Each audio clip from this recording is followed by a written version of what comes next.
How to screenshot on your Samsung phone with Android 15 One UI 7.0. There are two ways to screenshot with your Samsung phone, which is the familiar ones that we're all used to. All right, so the first way is by using the volume down button of your Samsung phone and the power button. You're gonna press them down together at the same time. So I have my phone case here, but the volume down and the power button, you're gonna press them down together at the same time. And when you do this, this is going to happen. You'll see this here. You'll see the screenshot here. You can crop it.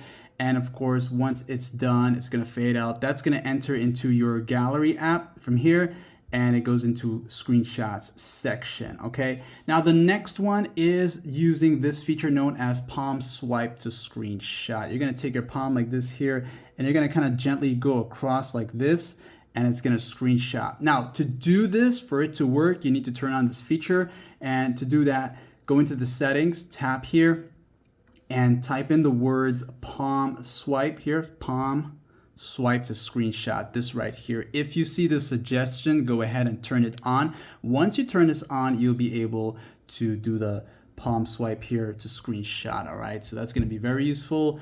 And that's that, my friends. Like and sub.